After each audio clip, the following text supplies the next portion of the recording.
اب ایک بہت بڑا یونیورسل ٹروتھ آ رہا ہے.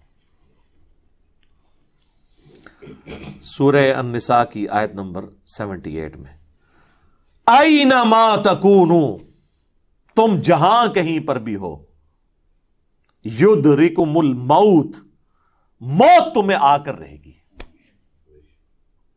وَلَوْ كُنْتُمْ فِي بُرُوجٍ مُشَيَّدَةٍ، چاہے تم اپنے آپ کو مضبوط قلعوں میں بھی بند کر لو نا، موت وہاں بھی تمہیں آ جائے گی. موت سے کوئی بھاگ نہیں سکتا. یعنی دنیاوی طور پہ کوئی شخص مضبوط قلعے میں آ جائے کہ مجھے کو مارنے کے لیے اندر نہیں آئے گا، سر باہر سے تو اندر آنے کی ضرورت نہیں ہے، اندر جو کچھ آپ کے اندر ہے وہ آپ کو مارنے کے لیے کافی ہے. Heart failure, kidney failure, cancer, کوئی بھی بیماری لگ سکتی ہے. باہر کی ٹریفک کو تو کسی حد تک آپ مینج کر سکتے ہیں، لیکن جو اندر چل رہا ہے وہ تو اتنا کمپلیکس نظام ہے کہ ذرا سی بھی آپ کی صرف جو سیلز کی خلیوں کی ڈسٹریبیوشن ذرا سی بھی ڈسٹرب ہو جائے، کینسر بن جاتا ہے. اس کے اوپر کسی کا کنٹرول ہے؟ کتنی ینگ ڈیتھس آپ آئے دن سنتے رہتے ہیں جی. 25 سال کا لڑکا تھا جی، 30 سال کا لڑکا تھا جی، ہارٹ فیلئر سے مر گیا جی. یہ بھی جو افنان بھائی بتا رہے تھے، ان کے دوست سیری کر کے سوئے ہیں، اٹھے ہی نہیں ہے، 27-28 سال عمر ہے. تو وہ اللہ تعالیٰ نے ہر شخص کو جو ٹائم دیا ہے وہ، لہذا جس طرح اللہ کو ایک ماننا ضروری ہے نا، اور اس میں کوئی شک نہیں ہے ایک ایمان والے شخص کے لیے، اس طرح بالکل اس طرح یہ ماننا ضروری ہے کہ جو رات باہر ہے قبر کی وہ اندر نہیں ہے، اور جو اندر ہے وہ باہر نہیں ہو سکتے. ایک لمحے، قرآن میں کئی جگہ یہ ٹاپک ہے کہ جب موت آئے گی ایک لمحے نہ آگے ہوگی نہ پیچھے. پھر سورہ آل عمران کے کانٹیکسٹ میں تو اللہ تعالیٰ نے یہاں تک فرمایا، جب منافقین نے کہا نا کہ ہم نے اپنے بھائیوں سے کہا تھا کہ غزوہ احد میں نہ جاؤ، نہ یہ جاتے اور نہ یہ قتل ہوتے، تو اللہ تعالیٰ نے فرمایا اس طریقے سے کوئی موت ٹال سکتا ہے؟ تم لوگ بھی جو اپنے گھروں میں بیٹھے ہوئے ہو نا، اور تمہاری جان بخشی ہو گئی ہے، تم یہ سمجھ رہے ہو کہ قتال میں نہ جانے کی وجہ سے تم بچ گئے ہو. اگر تمہاری موت بھی اللہ نے مقدر کی ہوتی تو تم خود بخود اپنی مقتل گاہوں کی طرف کھینچے چلے آتے.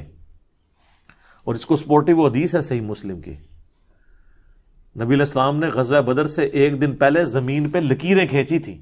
کل یہاں پہ ابو جہل کی لاش پڑی ہوگی، کل یہاں پہ عتبہ کی لاش پڑی ہوئی ہوگی، اور صحابہ کرام کہتے ہیں اللہ کی قسم اگلے دن ہم نے ان کی لاشیں ایگزیکٹ انہی جگہوں پہ دیکھی. یعنی اللہ تعالیٰ نے اپنے نبی کو وحی کے ذریعے بتا دیا تھا کل یہاں پہ لاشیں پڑی ہوں گی.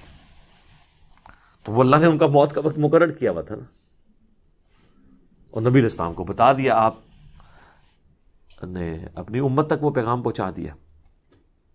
یہاں پہ اگر کوئی کہتا بھی ہے نا جی کہ جی وہ جی جڑی رات قبر چاہیے وہ باہر نہیں، جڑی باہر ہے وہ اندر نہیں ہے، یہ اکثر وہ بدماش گنڈے اور ڈان کہہ رہے ہوتے ہیں جو قاتلانہ حملے میں اپنے دوسرے جو مقابل ڈانوں سے بچ جاتے ہیں نا، تو پھر وہ کہتے ہیں او جی جڑی لہی ہے نا جی وہ تے پوری کرنی ہے نا جی، انج تے نہیں کو مار سکتا.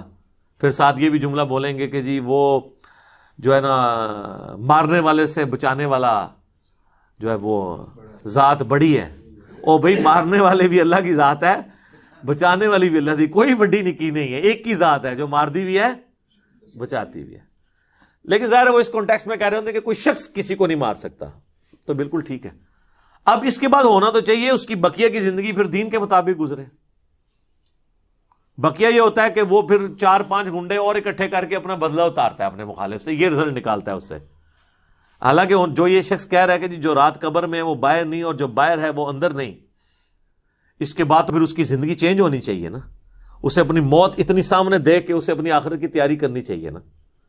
لیکن وہ سورۃ الانعام میں آیا، اللہ تعالیٰ نے تو اس سے بھی بڑی بات کی ہے کہ جو نافرمان لوگ ہیں نا، اگر ہم انہیں دنیا میں دوبارہ بھی بھیج دینا تب بھی یہی کام کریں گے. یہ ہم نے سر خود دیکھا ہے، یہ آبزرو کیا ہے.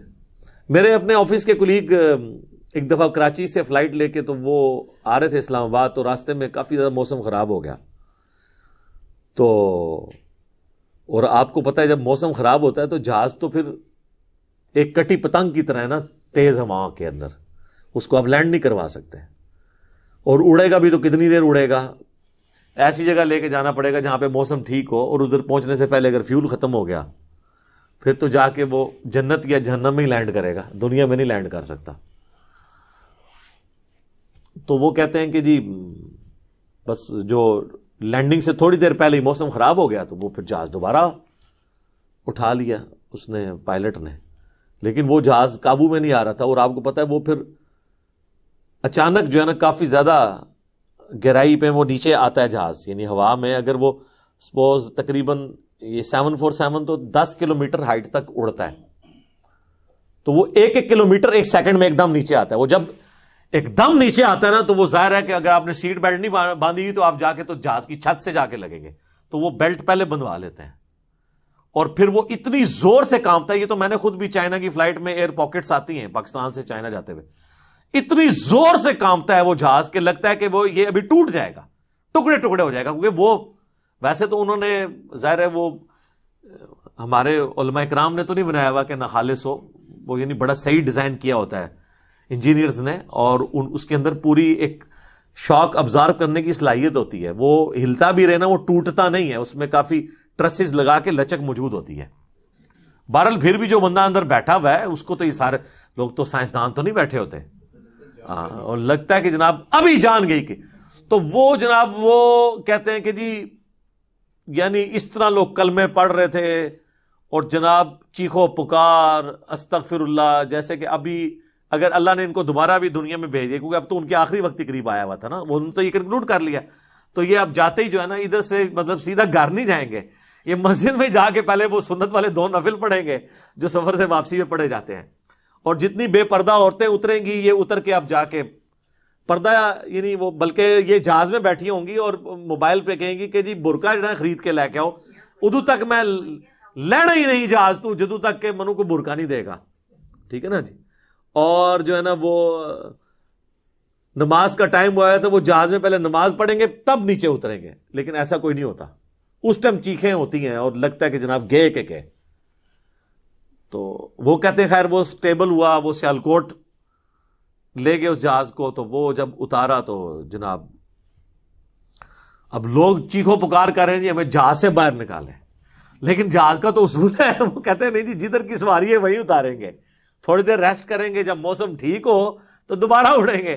اب جو موت سامنے دیکھ کے ایک مرتبہ تھا لینڈ کیا ہو، وہ کہتا ہے جی جناب تو وہ بتا رہے تھے کہ جہاز میں جناب انہوں نے منتیں کی، اب لاہور کی سواریاں تھیں جو وہ بھی کہہ رہی ہیں کہ جی آپ ہمیں یہاں پہ ہی اتار دیں، اسلام آباد پشاور کی سواریاں بھی تھی، وہ کہہ رہی تھی سیالکوٹ سے جناب ہم، کئی لوگوں نے کہا اسی پیدل چلے جائیں گے جناب، سانو لاؤ ہوئے تھے جہاز تو لاؤ تلے، ٹھیک ہے۔ تو وہ لیکن ان کا ایک اصول ہوتا ہے، وہ انہوں نے یہ چیک کیا کہ بھی جو سیالکوٹ کے یا قریبی علاقوں ان کو تو جہاز دے دی، لیکن دور والوں کو نہیں جناب آپ کو چھوڑ کے، وہ کہتے ہیں جناب مہربانی کرو سانو چھوڑ کے نہ ہو۔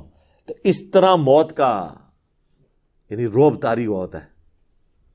تو یہ یعنی بات کرنا آسان ہے، جب موت سامنے آتی ہے نا بڑے بڑے لوگ، اور یہ سورۃ النام میں جو اللہ تعالیٰ نے فرمایا نا کہ ہم انہیں دنیا میں دوبارہ بھیج دیں یہی کام کریں گے، تو یہ کرنا شروع ہو جاتے ہیں نا۔ میں خود اسلام آباد میں پشاور موڑ جو ہے نا G8 مرکز، اس پشاور موڑ بھی کہتے ہیں، جس طرح G9 مرکز اسلام آباد میں اسے کراچی کمپنی کہتے ہیں، تو ادھر میں ایک دفعہ ایک ٹیکسی میں نے لی، تو وہ ٹیکسی والے سے میری ڈسکشن شروع ہوئی، تو وہ کہنے لگا جی مجھے تو اللہ تعالیٰ نے نئی زندگی دی ہے، کہتا ہے جی میں ادھر ہی کھڑا ہوا تھا تو پیچھے سے ایک بڑا ٹریلا آ کے چڑھ گیا۔ یہ ٹریلے آپ کو پتہ ہے کس سپیڈ پہ چل رہے ہوتے ہیں، یہ بڑے بڑے جو وہ ڈیمپرز جن کو ڈیمپر کہتے ہیں، اور کہتا ہے جی میں تو گھر والے بھی آ کے بس سارے رشتہ دار کے کر کے مل کے جا رہے تھے۔ شفا انٹرنیشنل میں وہ کئی ہفتے تک وینٹیلیٹر کے اوپر رہا، وینٹیلیٹر پہ اس طرح کے جو لوگ ہیں بہت کم ہی ہوتا ہے کہ واپس آئیں، پھر آہستہ آہستہ ریکوری ہو گئی، یعنی وہ تو موت کے منہ سے بلکہ نئی زندگی لے کے واپس آیا۔ تو میں نے اس سے پہلا سوال یہ کیا کہ اب تم مطلب زندگی کیسے گزار رہے ہو، نماز پڑھتے ہو، مسلمان ہو؟ کہتے جی ٹائم لگ جاتے پڑھ لیتی ہے۔ تو میں نے کہا صدق اللہ العظیم، اللہ نے سچ فرمایا، اگر ہم انہیں دنیا میں دوبارہ بھی بھیج دینا پھر یہ وہی کام کریں گے جو یہ کرتے رہے۔ تو اتنا قریب سے بھی موت کو دیکھ کر لوگ جو ہے نا وہ پھر بھی یہ باز نہیں آتے اپنی حرکتوں سے. موت بہت بڑی حقیقت ہے. کاش اس پہ ہمارا ایمان بھی اس لیول کا ہو تو پھر انسان کا قبلہ درست رہتا ہے. آپ دیکھیں سورہ البقرہ کے سٹارٹ میں اللہ تعالیٰ نے جو ذکر کیا ہے اہل ایمان کا، اس میں کیا فرمایا؟ والذین یؤمنون بما انزل الیک، وہ ایمان لاتے ہیں جو اے نبی تمہاری طرف نازل ہوا، وما انزل من قبلک، اور جو نازل ہوا تم سے پہلے، اس پہ ایمان رکھتے ہیں. وبالآخرۃ ہم یوقنون، اور آخرت پہ یقین رکھتے ہیں. آخرت کے لیے ایمان کا لفظ بھی کافی نہیں، اللہ نے سمجھا یقین، کیونکہ قبلہ تبھی درست ہوتا ہے جب انسان کو یہ پتا ہو کہ میں نے مر کے کسی کے حضور اکاؤنٹیبل ہونا ہے، جواب دہ ہونا ہے. آج یہ جتنے لوگ کہتے ہیں نا جی جو قبر سے باہر رات ہے وہ اندر نہیں، جو اندر ہے وہ باہر نہیں ہے، یہ صرف ان کی منہ شگافی ہیں. واقعی اگر ان کا یقین ہو تو آرام خوریاں کر رہے ہوں، لوگوں کا مال لاحق طریقے سے ہڑپ کر رہے ہوں، اللہ تعالیٰ کے حقوق کو پامال کر رہے ہوں، ماں باپ کے ساتھ بے سلوکی والا معاملہ کر رہے ہوں، بیوی بچوں پہ ظلم کر رہے ہوں، بہن بھائیوں کی جائیداد دبا رہے ہوں، معاشرے کے لیے ناسور بنے ہوئے ہوں، ایسے لوگ نہیں، پھر تو ان کو بالکل سیدھا ہو جانا چاہیے. تو بات کہاں سے شروع ہوئی تھی کہ اللہ تعالیٰ فرما رہا ہے کہ تم اپنے آپ کو مضبوط قلعوں میں بھی بند کر لو نا، تب بھی موت تمہیں آ کر رہنی ہے. موت کو کوئی ٹال نہیں سکتا، کیونکہ موت تو اللہ تعالیٰ نے بھیجنی ہے. اللہ کے پاس تو کروڑوں آپشنز ہیں. ایگزٹ تو ہر شخص کا اس دنیا سے لکھا ہے، خواہ ایئر کریش میں ہو، چاہے ہارٹ فیلئر سے ہو، خواہ کسی شیر کے پیٹ میں جا کے ہو، خواہ کڈنی فیلئر سے ہو، خواہ کسی روڈ ایکسیڈنٹ میں ہو. ہر بندے نے دنیا سے جانا ہے اور وہ طے ہے،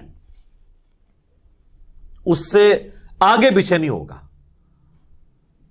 البتہ جو قاتل کو ہم سزا دیتے ہیں اس لیے کہ قاتل جو ہوتا ہے اس کو اللہ تعالیٰ نے یہ کام کرنے سے منع کیا ہوا ہے، وہ اس کی وجہ سے اسے سزا دی جاتی ہے. اس وجہ سے نہیں کہ وقت سے پہلے اسے قتل کر اس نے مار دیا، کیونکہ اس نے مارا اپنی ویل سے ہے، نافرمان، اس کی تو موت آنی تھی. اور اللہ تعالیٰ کو تو اپنے علم سے یہ بھی پتا ہے کہ کس نے کیا کرنا ہے، لیکن اللہ نے کسی کو پابند نہیں اپنے علم کا کیا کہ تو نے یہ کرنا ہے، بلکہ اللہ نے مستقبل کو فورس ہی خود ہی کیا ہوا ہے. جس طرح ایک استاد جب کسی نالائق شاگرد کو پیپروں سے ایک ہفتہ پہلے کہتا ہے کہ پتر تو فیل ہو جانا ہے، اور وہ فیل ہو بھی جائے، تو اس استاد کو آگے نہیں گلا کر سکتا ہے وہ اسٹوڈنٹ کے، سر جی تہاڈی زبان بڑی کالی ہے، تسی کیا سی تاں میں فیل ہوئے، میں نے بڑی محنت کی سی. نہیں، تو اللہ تعالیٰ کو تو ڈیوائن علم بڑا کامل ہے، وہ مستقبل کے بارے میں فورس ہی کرتا ہے. اب رہا یہ معاملہ کہ اللہ نے ہمیں اس آزمائش میں ڈالا کیوں ہے، تو وہ اللہ نے اس کو بیان کر دیا ہے. لا یسأل عما یفعل، اللہ کو کوئی نہیں پوچھ سکتا کہ اس نے یہ کیوں کیا. وہم یسألون، اور اللہ ہر ایک کو پوچھے گا. تو ابھی تو فی الوقت اللہ نے جس امتحان میں ڈالا ہے اس میں آپ نے گیون سرکمسٹانسز میں پرفارم کرنے کی کوشش کرنی ہے. ہماری ایک اکیڈمی کے بڑے قریبی ہمارے ممبر عمر بھائی فوت ہو گئے آلموسٹ 37 ایئرس کی ایج میں، اللہ تعالیٰ ان کی مغفرت کرے. اور ماشاءاللہ انہوں نے اپنی ینگ ایج کے اندر اپنے عقیدہ توحید کی اصلاح کی، اپنے گھر والوں تک اصلاح پہنچائی، اپنے والدین تک پہنچائی. خوش قسمت ہوتے ہیں وہ لوگ جو جوانی میں خود بھی توبہ کرتے ہیں اور اپنے بوڑھے بوڑھے 70-80 سال کے ماں باپ جو روایتی دین کو، قبر پرستی کے دین کو لے کے چل رہے ہوں، بزرگ بابوں کے دین کو، ان کو بھی وہ اپنے ساتھ اس رائے حق پہ لانے میں کامیاب ہو جائیں. یہ نصیب والوں کا حصہ ہے. تو ان میں سے ایک ہمارے وہ عمر بھائی بھی تھے. ان کا جنازہ بھی آپ کو پتہ ہے میں نے پڑھایا تھا. جیلم کی تاریخ میں چند بڑے جنازوں میں سے تھا وہ، ہزاروں لوگ اس میں شریک تھے. تو ان کی اچانک ڈیتھ ہوئی ہارٹ فیلئر سے. ینگ ایج میں اگر کسی کو ہارٹ اٹیک ہو تو یہ چانس ہوتے ہیں کہ اس کا ہارٹ فیل ہو جائے گا، کیونکہ ہارٹ ریئیکٹ کرتا ہے. بوڑھا بندہ پھر بھی سروائیو کر جاتا ہے. تو مجھے صحیح طرح یاد ہے کہ وہ ان کا ہارٹ فیل ہونے سے کچھ عرصہ پہلے کی بات ہے، 2017 میں جب میرے پہ پہلی دفعہ مرڈر اٹیمپٹ ہوئی 28 اکتوبر کو، اور اس میں میرا کافی خون بھی ضائع ہوا، کافی زیادہ زخم آئے، آپ لوگوں کو پتہ ہے. تو اس کے بعد میں عمر بھائی کے پاس ایک دفعہ گیا، ان کے شاپ پہ، ان کی فرنیچر کا بہت بڑا کاروبار ہے جیلم میں. تو میں نے گپ شپ شروع ہوئی تو مجھے کہتے ہیں علی بھائی میں چاہ رہا ہوں آپ کے لیے نا کوئی باڈی گارڈ رکھ دیتے ہیں تو میں اس کی پیمنٹ کر دیا کروں گا. تو میں نے ان کو کہا کہ میرے بھائی آپ کا ابھی تک یہ یقین کامل نہیں ہوا کہ موت کو کوئی ٹال نہیں سکتا. تو پھر میں نے ان کو یہی آیات کوٹ کی تھی کہ اپنے آپ کو مضبوط، اینما تکونوا یدرککم الموت ولو کنتم فی بروج مشیدہ، تم جہاں کہیں بھی ہو موت تمہیں آ کے دبوچ لے گی، خواہ اپنے آپ کو مضبوط قلعوں میں بھی بند کر لو. تو میں نے ان کو بھی یہ بات سمجھائی. میں نے کہا میرے بھائی باہر کی ٹریفک کو تو آپ کنٹرول کر سکتے ہیں، کسی حملہ آور کو تو آپ روک سکتے ہیں، اندر جو اتنی کمپلیکس ٹریفک ہے، روزانہ میرا دل 1,00,000 دفعہ دھڑک کر 10,000 لیٹر خون پمپ کرتا ہے میری نسوں میں، اس ٹریفک کو کون کنٹرول کر سکتا ہے؟ 25 دفعہ ڈریسز کرتے ہیں روزانہ میرے گردے، یہ کام کرنا چھوڑ دیں، اس کو کون کنٹرول کر سکتا ہے؟ 23,000 دفعہ آلموسٹ پھیپڑے سانس اندر کرتے ہیں، اتنی دفعہ باہر کرتے ہیں. اب تو یہ کورونا کی وجہ سے لوگوں کو پوچھے نظر ان کو سانس لینا کتنا مشکل ہو رہا ہے، ریکوری ہوتے بھی کئی مہینے لگتے ہیں. یہ سانس ہمیں خود لینا پڑ جائے نا یاد کر کے، ایک دن نہیں آپ سانس لے سکتے. 12,000 دفعہ ہماری یہ پلکیں جھپکتی ہیں، اور یہ اگر آپ کو روزانہ یوں کرنی پڑ جائے تو بس پھر آپ کوئی اور کام نہیں کریں گے، یہی کرتے رہیں گے. تو یہ سب کچھ میری مرضی کے بغیر اللہ تعالیٰ یہ سارے معاملات کو لے کے چل رہا ہوتا ہے.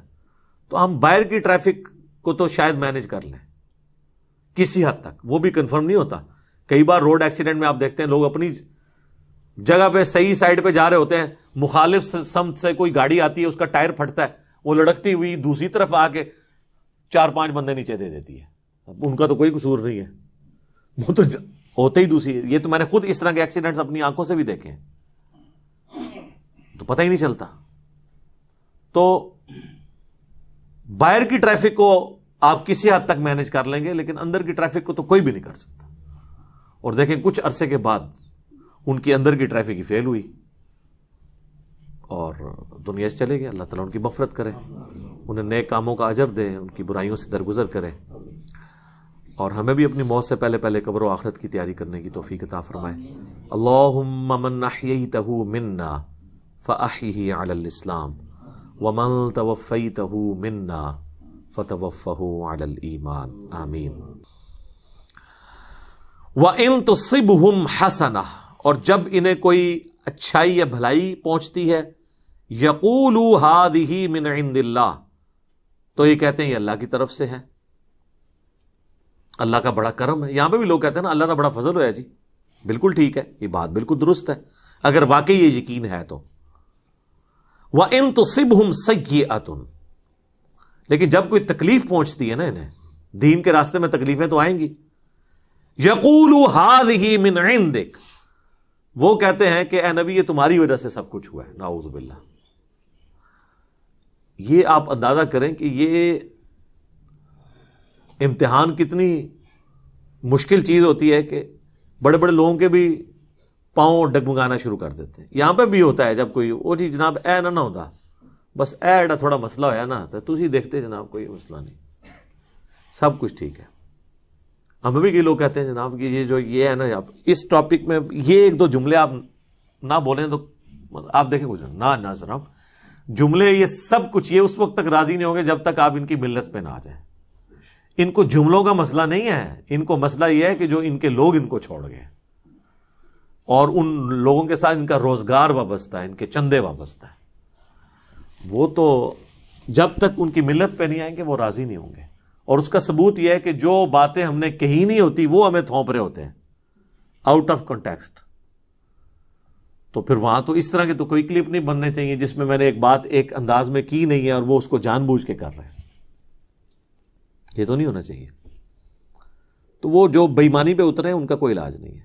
اور یہ دیکھ لیں ٹیم لیڈر کو وہ کہہ رہے ہیں کہ اللہ کا بڑا فضل ہے، یہ جو کچھ ہوا یہ آپ کی وجہ سے، نعوذ باللہ. قل کل من عند اللہ، اے نبی فرماؤ سب کچھ اللہ کی طرف سے ہے. انا للہ و انا الیہ راجعون، چاہے کوئی مصیبت ہے پریشانی سب اللہ کی طرف سے آتی ہے اور اس کی طرف لوٹ کے جانی ہے. ہم بھی اللہ کی طرف سے ہیں، اس کی طرف لوٹ جائیں گے. فما لہؤلاء القوم لا یکادون یفقہون حدیثا، تو کیا حال ہے اس قوم کا کہ کوئی بات سمجھنے کے لیے تیار ہی نہیں ہوتے.